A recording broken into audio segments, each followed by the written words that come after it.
part of my work has been trying to uncover what actually did blacks do behind the wall of segregation, right?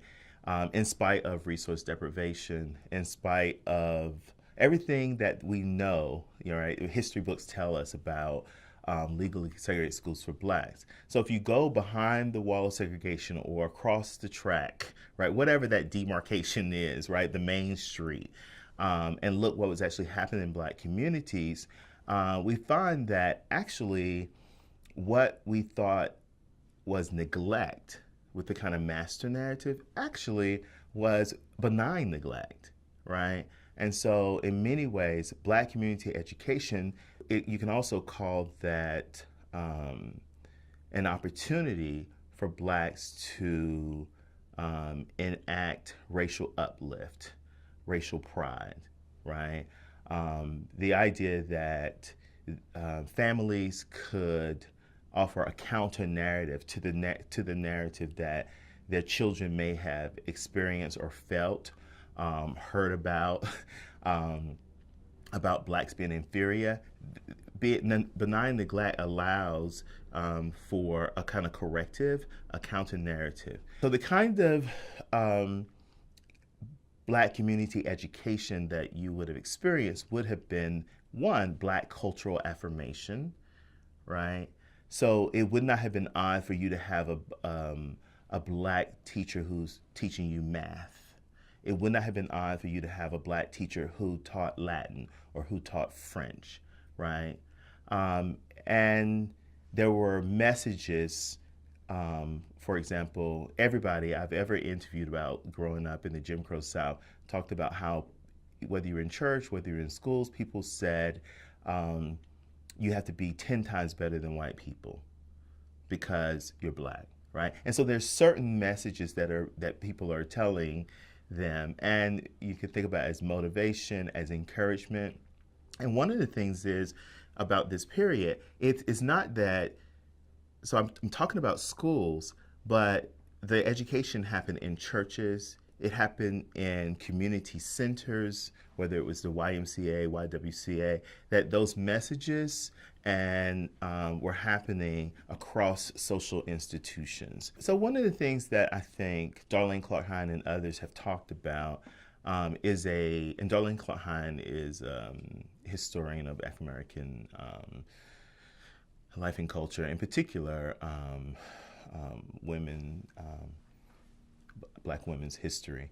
One of the things that Darlene Clark Hine talks about is a rehearsal, right? Um, um, and so, in many ways, within black communities, like I said, one of the things to think about is that they were preparing teachers, community members, parents, often working together, preparing young black boys and girls for a world that did not exist. Okay, and so what that means is you have examples. So, for example, the work that I do, I'm looking at college yearbooks, or I'm looking at high school yearbooks often to kind of uncover a history that we often don't know. We don't know what actually happened in the all black school, right? We have a master narrative, an official story that tells us that not much was going on, but we don't really know what actually what were teachers doing. Were parents involved? And so if you go back and look at yearbooks in which at the point of desegregation and you're integrating schools, a lot of the white superintendents had no clue what was going on in the black schools and didn't even know they had yearbooks and didn't even know that they had won debate tournaments and didn't even know because they didn't care, right? That's what benign neglect is about. And for teachers, it was very much the case that it was you're always addressing the citizenship question. You're always getting students to read the Constitution and have a critique of the Constitution. At the same time, they know they can't walk outside of that building and go sit at Woolsworth, right? And so if nothing else, there is a counter narrative that is developing behind the walls of segregation that is a direct contradiction to everything that is going on. Dismantling Jim Crow, right, was all about taking down signs. A lot of these things were very visible. They were things that you could see, right? And so everybody could come together around the repressive things that you could see.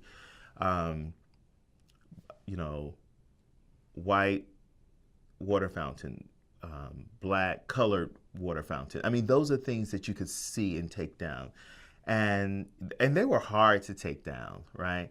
Today, a lot of the way oppression works, we can't see um, the signs. We can't see, they're invisible, they're hidden structures that are hard to address. They're ideological. Well, so one of the things that I keep mentioning, or I think is important, one of the things I think is important is this notion of benign neglect for marginalized communities.